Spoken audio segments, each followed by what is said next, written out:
the issues that working with them brings up. When they're in a crisis, we have to work through it, manage it, channel it. I want to champion the ways in which queers have forged relationships whose boundaries are blurry, messy, ambiguous, disorienting, unconventional, and go against any idea of a settled, legalized gaze. Bring to light the politics of intensity, in intimacy, and labor in long-term artist-subject relationship. His dancers are paid and given some of the work. He continues, I do all the weaving and construction. I choose colors and mix the paint. I direct the movement, cut up the paintings and arrange them, and sometimes dye parts of the canvas. However, I am not engaged directly in the mark making with paint. Rather, I set up situations, choreographies, and instruments that make the marks. So there's always this push and pull between directing and letting go. And here's one of the paintings that's been cut up and re-put together. So he cuts up the canvas, arena, the floor, sometimes over-dyes them and cuts these pieces, and then has a costume designer sew them back together. When I asked how this differs from artists such as Edith Klein, I.J. Clark, Carol Schneemann, or Janine Antoni, Van Dyck responded that in his work, the traces and stains of bodies is read against AIDS. Van Dyck identifies himself as a child of the AIDS crisis, as someone who defined his sexuality during a period in which same-sex desire was the subject of public panic, and as someone for whom a generation of mentors, lovers, friends was essentially lost. He writes, I keep coming back to paint. Its material properties can express issues of marking of the body by disease, being marked as a homosexual, biblical markings as a sign of plague, of covering up or over as in passing, transmission of a body fluid, a virus, a desire, pollution, the relationship between desire, dirtiness, and beauty. Van Dyck takes the painted canvas and, like I said, sews these back together, or has a costume designer sew them in these patterns which he's designated, and then he now takes these and he puts them over stretcher bars, like costumes, painting costumes in a sense. So I want to show you a couple of, here's another one, a couple of the installation shots. This is a show in Berlin that shows how he has installed these pieced and sewn diamond-shaped pattern paintings on these fence structures where you can view the labor of making them on one side, and then there's the front and then the back.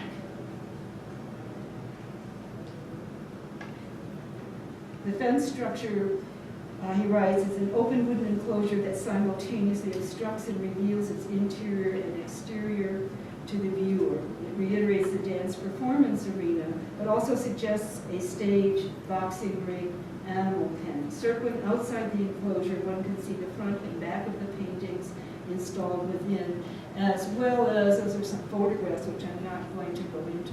There's one close here, which is a still black and white photograph from the painting process that goes on in the studio. I want to keep moving on here. Probably many of you are familiar with Josh Flot's, since he lives and works here in the Bay Area. While Flot's work reflects a totally different aesthetic than Van Dyck, it also responds to the way the AIDS epidemic has and continues to affect the lives of those around him, as well as the larger LGBT community. This is a piece called Triage from 2009, and it's about 10 feet wide. Flot's background and interests are in textile, needle arts, and the craft traditions, as well as feminist reclamation and revisions of these traditions. He easily moves back and forth between high art categories of painting and sculpture, fiber arts as both part of and separate from those categories, and home crafts. So I'm going to show you a couple of details here. So he uses, they're fiber-based pieces, but he uses many other materials as well. So a list of his materials would include hemp, cotton, silk, wood, wool, felt, denim, sequins, pins, gloves, buttons, dye, nail polish, and books, as well as furniture, tables, benches, real or fake food, and flowers. with some of these materials woven into the panels. Some of them are attached or hanging on, and others are just placed nearby. Like early feminist work, Faught's mixed media fiber-based pieces honor tradition of the needle arts, utilizing and metaphorically engaging concepts of assembling, piecing, connecting, and attaching. Indeed, seams and hanging threads are left visible, and perhaps time and space inferred by the woven grid and ritual repetition of the stitch. In the early works, at least, there's a kind of dense, homemade, do-it-yourself thrift store, church bazaar aesthetic. So the pieces, I mean, if I go back here, what interests me with these panel pieces that hang on the wall like paintings, although you'll notice there's no paint in these, is their irregular edges. We see the piecing, and they're all different shapes and sizes, but and they go together to make a whole, but there's an irregular outside edge. So very often in some of the pieces, you'll see different, it's kind of the pieces put together almost like a quilt or an afghan, but like a crazy quilt or afghan, as the pieces are both square, rectangular, long scarf shapes, sometimes diamond shapes, like I said, and they're all kind of sewn together and have the feeling of that they could still be added onto. One thinks of their parallel with the AIDS quilt, for instance. I'm interested in this idea of attachments. Attachments, of course, refers to people, between people, but also in a function, I feel like the attached objects and materials on his pieces function as forewords, footnotes, parentheses, addenda, or afterwards. Okay, so many of these pieces, like I said, hang on the wall, but some of them also sit out in space as tableaux or shrines, occupying space between painting and sculpture. The viewer can walk around them, but like the human body, they are primarily two-sided. And again, with Faught, as with many of these artists, the backside is as important as the front. I want to go back here. What's interesting to me are these pockets that are often on Faught's panels. The pockets contain books, ephemera, they're containers of information, daily reminders, life's ephemera, and often even snacks for comfort and sustenance.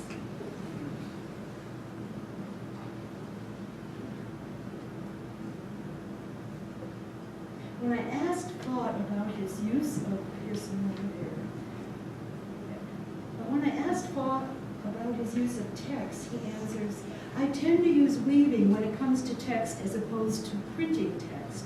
When you're printing a fabric, the ink sits on top of the threads as a supplement, whereas when you weave a cloth, you're interrogating the actual matrix of the cloth.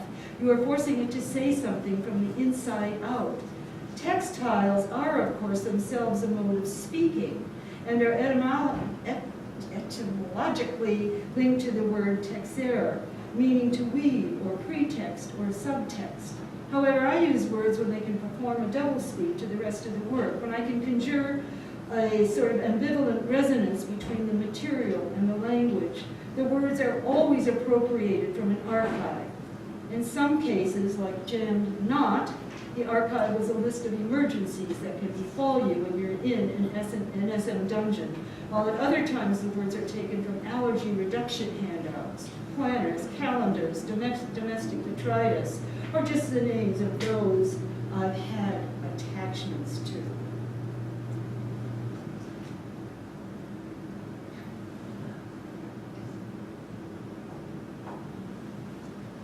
On many of the tableaux, the woven or fabric elements are stretched over wooden garden trellises, like this piece. This is hemp. stretched over a wooden garden trellis, used as an armature or support for the fiber panel. Here what I like is how the legs of the trellis are visible and how the points of the trellis underneath stretch formally stretch the rectangle again, but it also, they animate the whole piece. This sits on the floor, leans against the wall, but the whole piece is animated. On the one hand, it feels like a really cozy, warm sweater, but on the other hand, something is struggling inside, stretching, pushing out, trying to get out, and out from under, or out from underneath. So this anthropomorphic aspect is really emphasized in a lot of the more freestanding pieces versus the wall pieces. I'll show you a number of these. So again, this idea of the edges and things pushing out and being irregular, and all these little irregular pieces coming together, being connected, being sutured together to form a whole.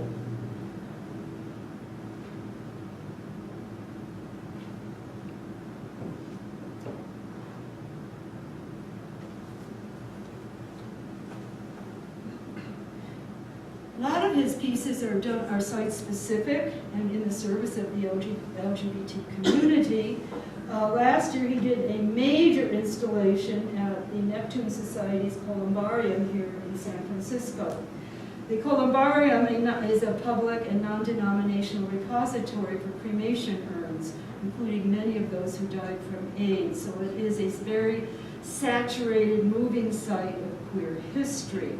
The nichos for the urns are decorated by individuals, loved ones, but also people decorate their own in anticipation of their own death or passing. And they are changed. People add things to them. They're changing. So Faught created several site-specific installations in response to the architecture and the spiritual, social, political space of the Columbarium. And this kind of assemblage aesthetic that's in the nichos of urns and other things that people put in there with the urns is pretty much the aesthetic of his work. This is in the entryway, and you can see it's very tall, grand, these like scarf, very tall belt-like or scarf-like weavings, and the clock, which is one of the very few images he uses at all. And of course, it's just the work of David Wojnarowicz and Felix Gonzalez Torres, two of many artists who died of AIDS. There's a few others. And you can see here that same, you can walk around this tableau sculpture, but it's primarily two-sided like the figure. In this case, there's little Wizard of Oz legs coming out at the bottom and a little table with milk and cookies.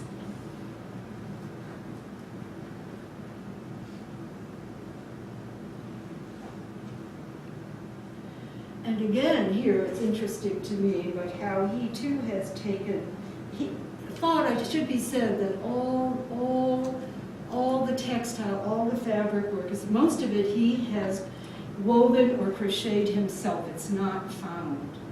So there's a sense of a labor-intensive work and love that has gone into the fabrics. And I think you can see that there with that piecing that I'm talking about on the right, and then this long runner, which is folded over, very similar to what Linda Bessemer does. This was also in the Columbarium.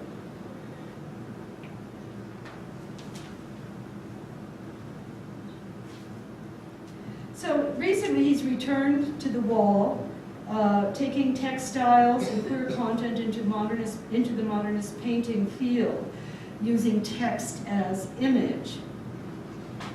He writes, I reproduced images, or ephemera, that I found in various archives. In these cases, the fabrics are made using a jacquard loom, while full color cloths are produced using a cheap online service.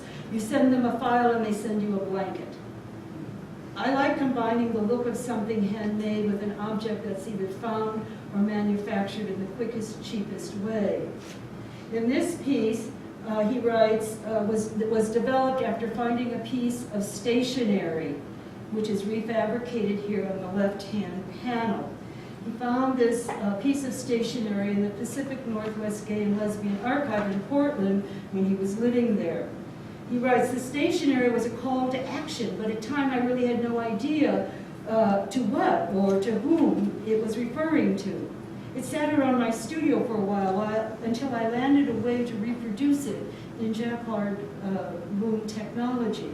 It's woven by a machine at hundreds of threads per inch using Egyptian cotton at the Oriole Mill in North Carolina, where they produce luxury duvets and bed covers. The paper folds and wrinkles are all illusions. The work itself is completely woven.